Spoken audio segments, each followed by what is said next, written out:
There is something almost unbelievable about the idea that an ordinary person, someone without special connections, rare talent, or extraordinary luck, could attract extraordinary wealth with a single internal shift.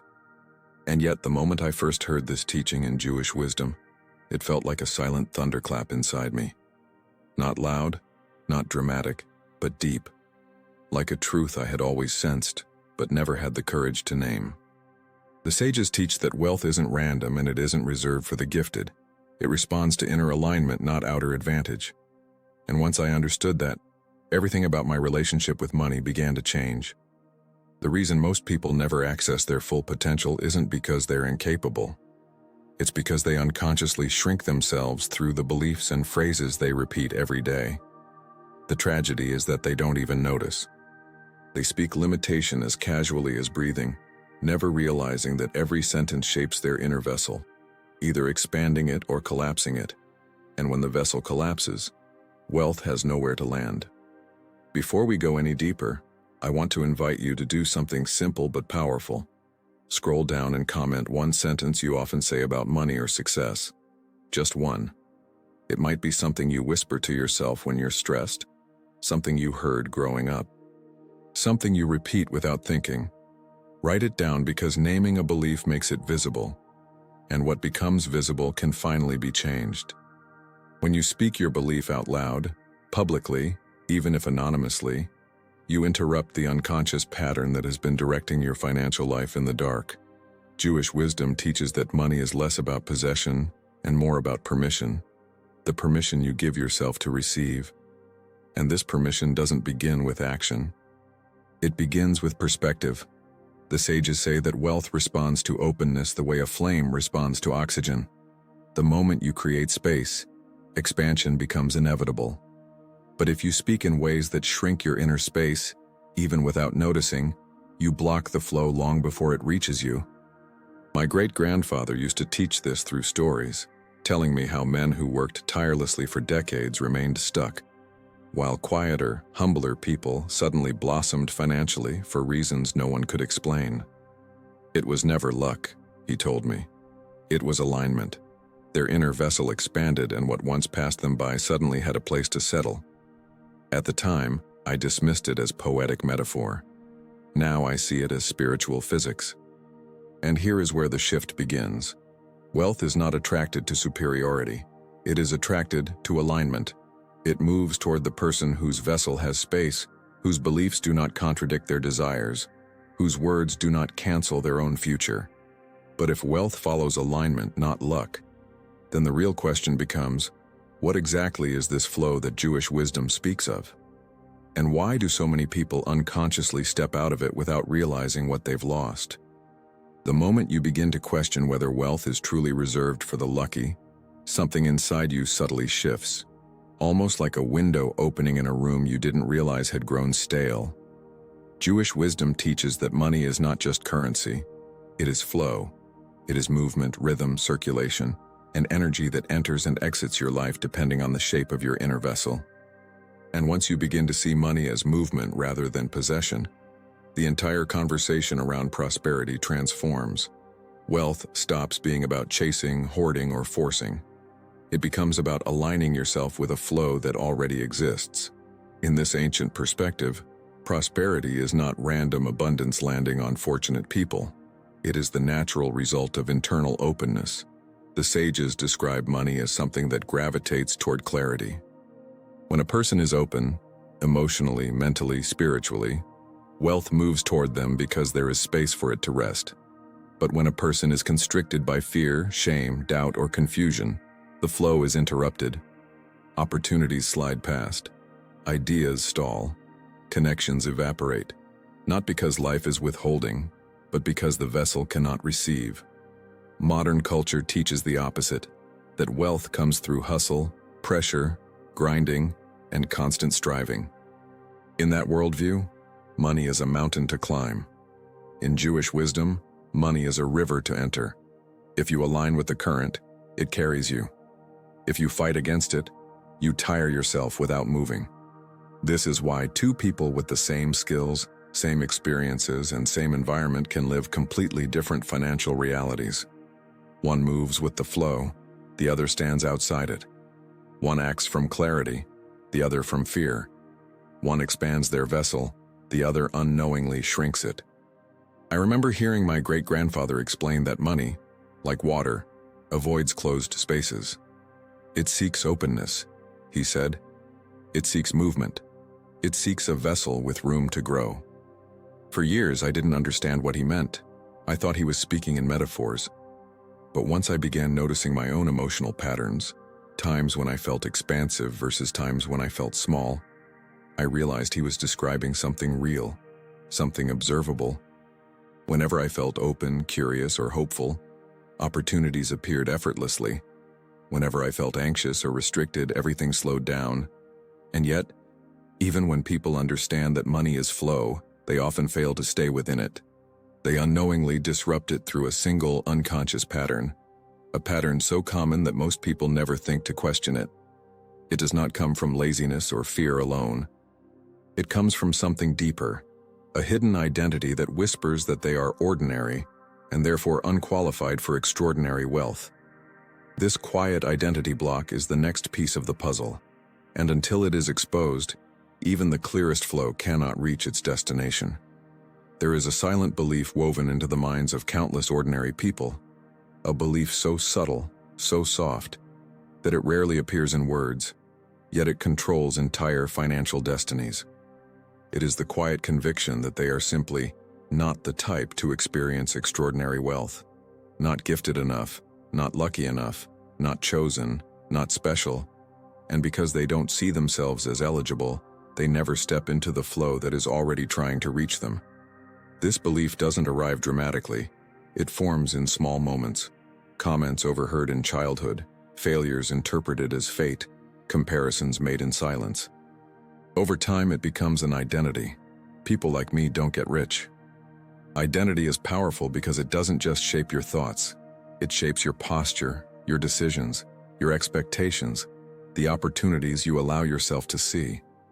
I remember someone who embodied this deeply, a woman who worked hard, cared for everyone around her, and carried a humble spirit. But whenever an opportunity came her way, an idea, a collaboration, a chance to grow, she pulled back. Not because she feared failure, but because she didn't see herself as someone who could hold anything bigger. Her inner vessel was small, not by nature, but by belief. Jewish wisdom teaches that the soul was created expansive. It was meant to stretch, rise, and receive.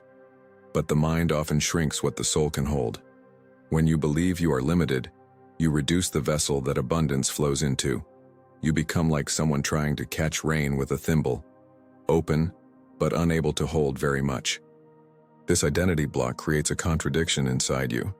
A part of you desires abundance, envisions a bigger life, dreams quietly in the night. But another part of you rejects that dream before it even has a chance to form. It whispers, "That's not for you. Stay small." And because these whisperings feel familiar, you mistake them for truth.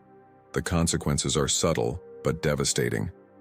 You underestimate yourself when opportunities appear. You hesitate when clarity calls. You downplay your own ideas. You shrink in conversations. You decline chances that would have changed your trajectory.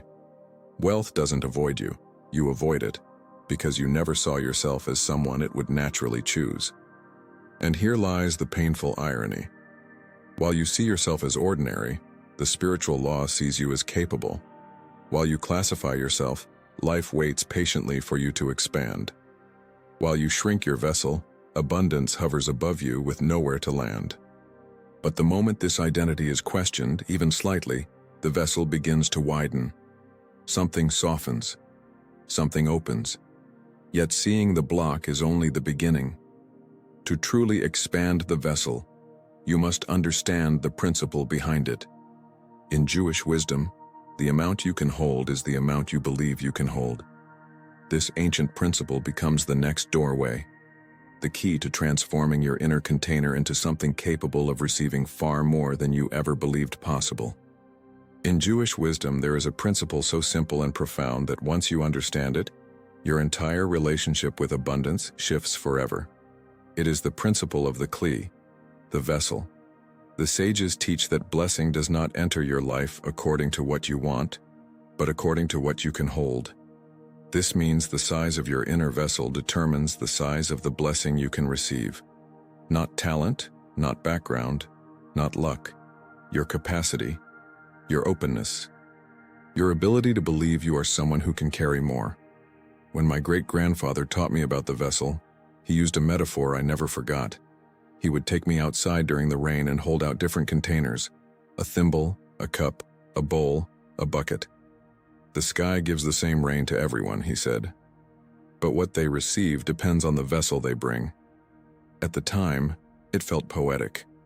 Now I understand it as spiritual mechanics.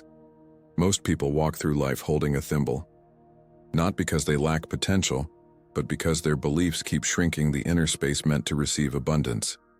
They say things like, "I don't need much," or "People like me should stay realistic," or "I'm not good with money," not realizing that every phrase tightens the vessel a little more.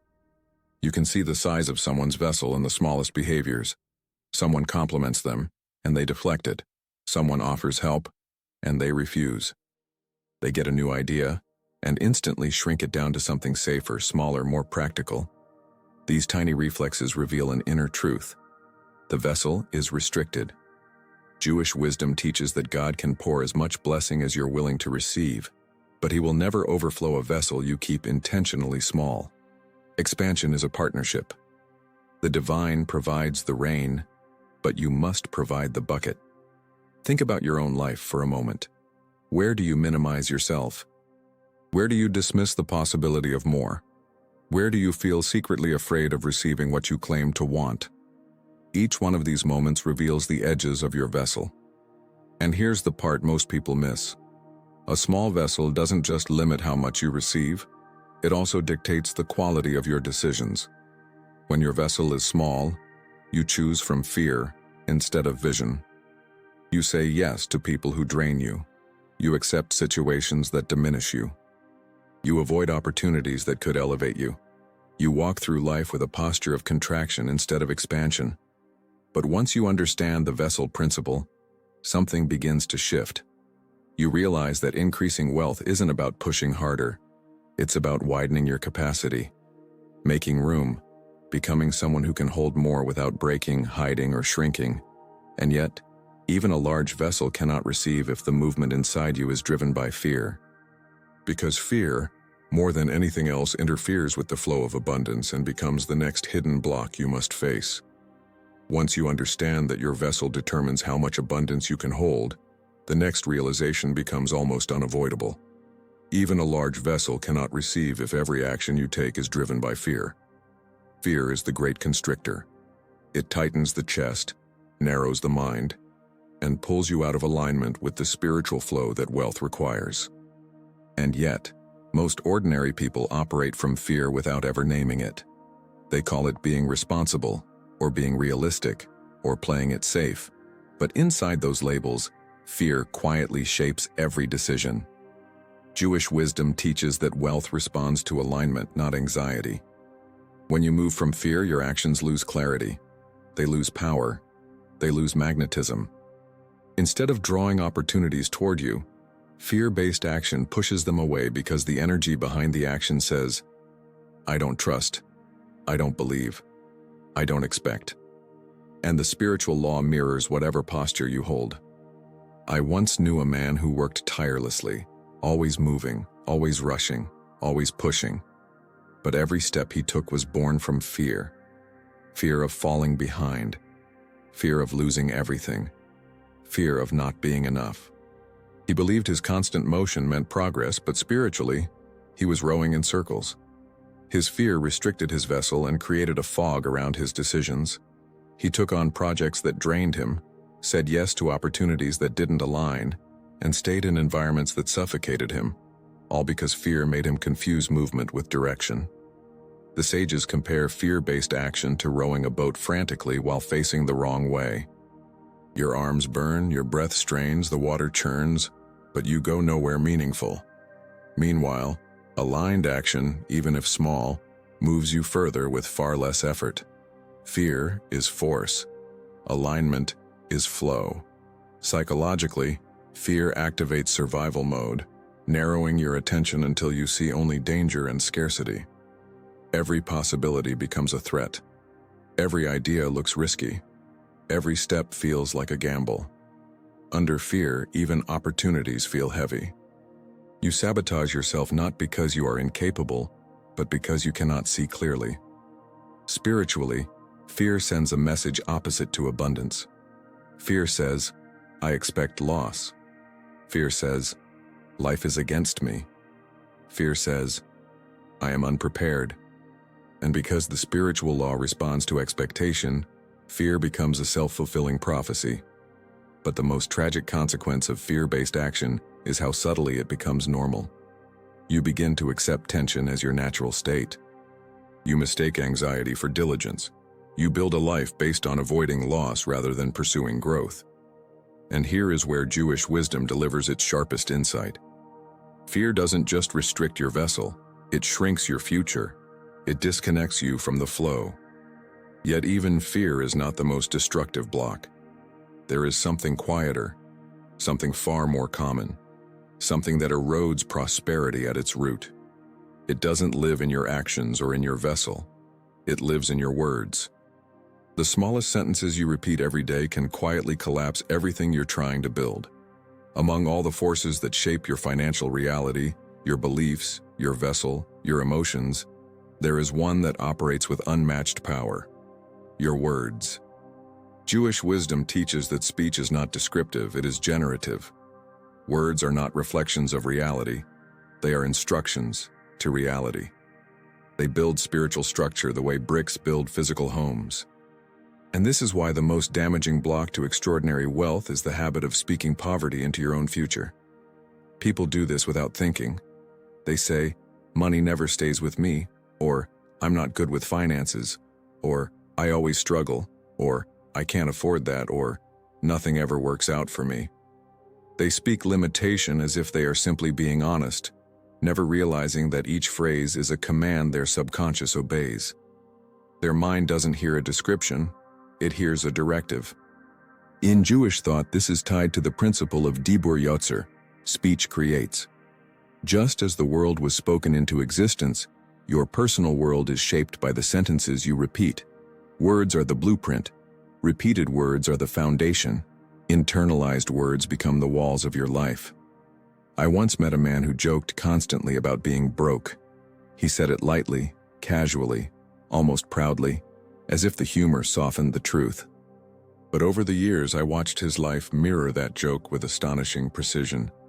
Whenever opportunities appeared, he dismissed them. Whenever money came in, it vanished.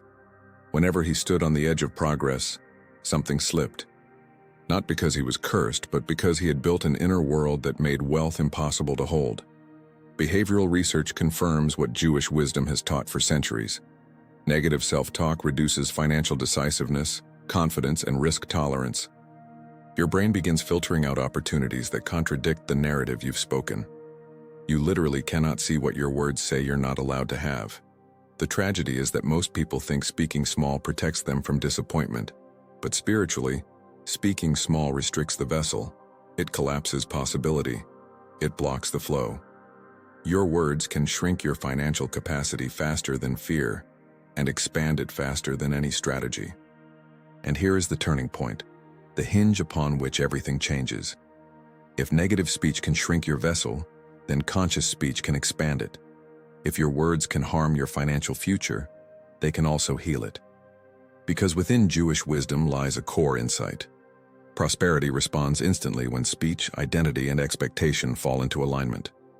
This is the one shift that ordinary people use to attract extraordinary wealth.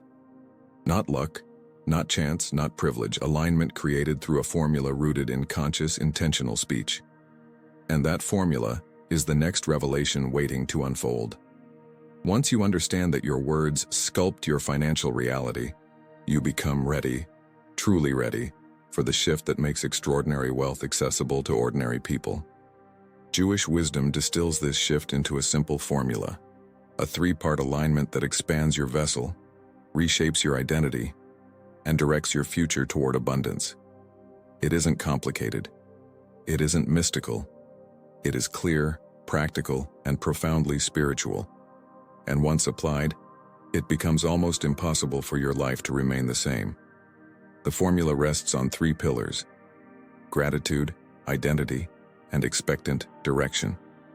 These 3 movements work together to create a new internal structure, one that wealth can finally enter and expand within. The first pillar is gratitude, not the superficial kind that sounds polite or rehearsed, but the deeper version that acknowledges the blessings you already carry. Gratitude opens the vessel. It signals to the spiritual world, I see what I have. I value it. I am ready for more. Without gratitude, nothing can enter. With gratitude, everything begins to flow. The second pillar is identity. This is where most people fail. They want prosperity but still identify as someone who struggles. They desire expansion but still see themselves as small. They dream of abundance but speak as if wealth belongs to someone else. Identity determines capacity. When you shift the way you see yourself, from ordinary to capable of carrying more, your vessel widens instantly.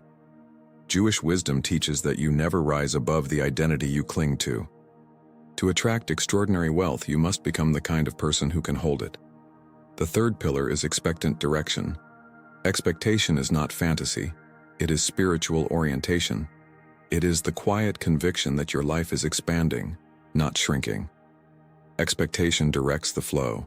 It tells abundance which way to move. When you expect growth, you take steps that align with growth. You notice opportunities you once ignored. You follow intuition more boldly. You walk with a forward-leaning spirit. These 3 pillars merge into one central shift, a spoken formula designed to activate them simultaneously. Thank God I am expanding. Those 5 words contain the architecture of abundance. Thank God roots you in gratitude. I am grounds you in identity. Expanding directs your future with expectation. This phrase does not describe your life. It steers it. It aligns your vessel with growth. It reshapes your subconscious. It instructs the spiritual law that you are ready to carry more. When I began repeating it each morning, I felt small changes at first. Subtle, almost invisible. A clearer mind. A lighter heart. A softer sense of possibility. But within weeks, I noticed something striking. Doors I once thought were closed began to open. Ideas became clearer. Fear shrank. Courage grew. Not because luck improved, but because alignment did. The shift, once internal, began creating external ripples. And that's when I understood something profound. Real people, ordinary people, were already using this formula to transform their financial lives in ways that could only be described as extraordinary. When I first saw the formula transform my own life, I wondered whether it was unique to me, whether I was simply catching a rare wave of momentum. But then I began noticing the same pattern appearing in the lives of others, people who were as ordinary as they come, yet began attracting extraordinary wealth with surprising ease once they made this one internal shift. And among all those stories, the one that marked me most deeply was from a man named Daniel. Daniel had spent most of his life in what he called almost abundance. He almost got the job, almost launched the business, almost saved the money, almost broke through. That word, almost, followed him like a shadow. No matter how hard he pushed, he remained one step away from the life he believed he might one day deserve. When I met him, his posture said everything. Shoulders slightly curved, eyes cautious, voice steady, but unused to speaking about hope. His words were filled with quiet disclaimers. We'll see. I'm trying. Hopefully things change. None of these sounded negative, but each one carried the identity of someone who expected life to stay the same. His vessel was intact but tight. I shared with him the 3-part formula: gratitude, identity, expectation, and the spoken shift that unites them. Thank God I am expanding. He didn't believe it would work, but he promised me he would repeat it every morning for 7 days, not with emotion, not with enthusiasm, just with sincerity, just with willingness. By day 3, something in him softened. He told me he felt a strange sense of warmth, not physical, but internal, like the edges of his life were widening. By day 5, he noticed his decisions changing. He tightened boundaries he had let others cross for years. He finally returned a call he'd been avoiding. He took a small risk that had intimidated him for months. None of these were dramatic. Each was a subtle movement of a vessel expanding. By day 7, the shift became undeniable. He walked differently. He spoke differently. His sentences carried weight. He no longer described himself as someone trying. He described himself as someone becoming. And then the external world responded. An old client he had forgotten reached out unexpectedly with a proposal. A friend offered him a collaboration that perfectly matched the dream he had postponed. A financial opportunity he once dismissed as too big suddenly felt natural. He didn't chase any of these things. They arrived, quietly, seamlessly, almost as if they had been waiting for him to expand enough to receive them. Daniel didn't become someone new. He became someone aligned. And this is the most powerful truth hidden in all these stories. The formula didn't change who he was. It revealed who he had always been beneath the fear, the small vessel, and the inherited beliefs. What happened to Daniel is not rare. It is predictable. Because once you understand the spiritual mechanics behind this shift, you begin to realize that extraordinary wealth is not an accident. It is a sequence. And that sequence is exactly what Jewish wisdom lays out as the map for sustaining abundance over a lifetime. As I watch story after story unfold, Daniel's transformation, the quiet shifts in countless others, the unmistakable pattern emerging like a hidden design suddenly illuminated, I finally understood what Jewish wisdom had been pointing to all along. Extraordinary wealth is not a moment. It is a structure, a rhythm, a spiritual sequence that, once activated, continues to expand as long as you stay aligned with it. Prosperity doesn't grow in chaos. It grows in order. And that order follows a map as old as creation itself. The map begins with speech because speech is the architect. It sets the foundation. When you repeat, "Thank God I am expanding," you are not describing your life. You are shaping it. Speech awakens intention. It informs your subconscious where to aim, what to expect, what to allow. From speech emerges intention. Intention is not a wish, it is direction. It tells the spiritual law which path you're choosing. It reshapes the inner landscape until your choices, emotions, and expectations all move in the same direction. Intention then guides alignment. Alignment is the posture of your life. It determines whether your actions match your identity, whether your decisions reflect expansion or fear, whether your vessel grows or contracts. Alignment is the difference between rowing toward your future or rowing in circles. And when alignment becomes consistent, manifestation follows. Not suddenly, not chaotically, but predictably. Wealth begins to appear through ideas, people, timing, clarity, and decisions that once felt out of reach. It feels almost like the universe is responding to your internal language because it is. This sequence, speech, intention, alignment, manifestation, is the same pattern found in the creation story itself. God spoke, intention formed, order aligned, and reality emerged. In Jewish thought, this is not a myth. It is the blueprint of how all creation unfolds, including your financial reality.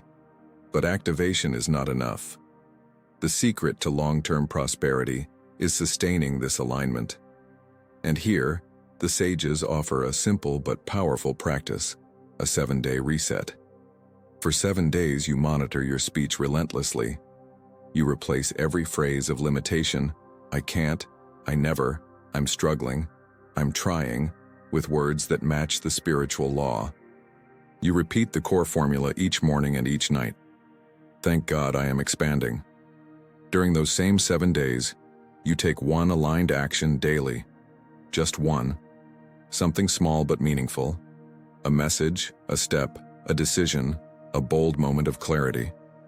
7 days is enough to realign the vessel, enough to reopen the flow, enough to reconnect your inner world to the spiritual law behind prosperity.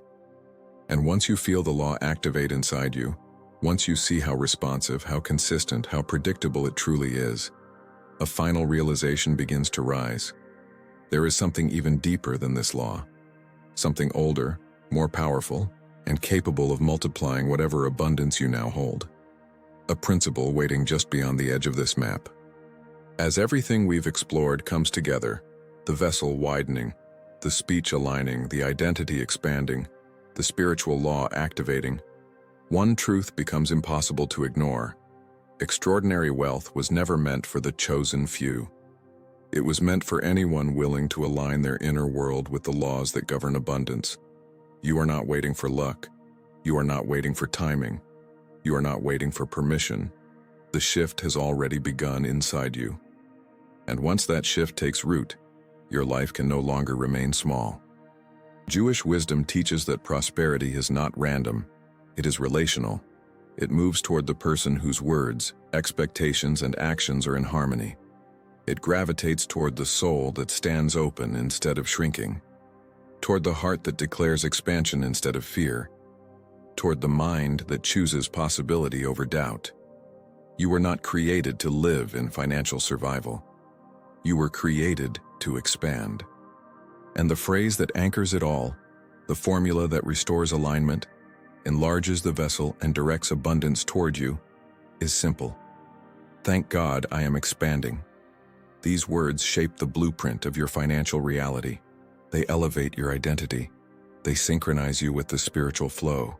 They pull you forward into a life that matches the truth of who you are becoming.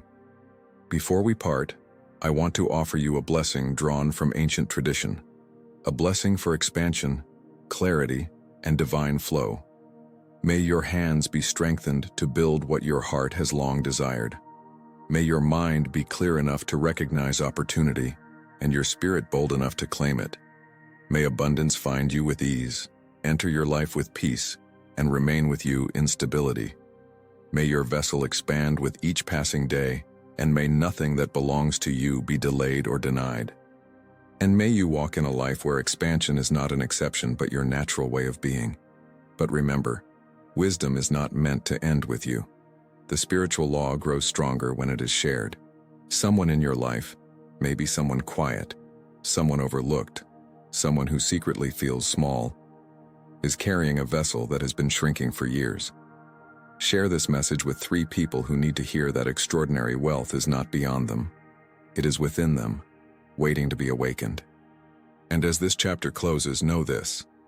Everything we explored here is only the beginning.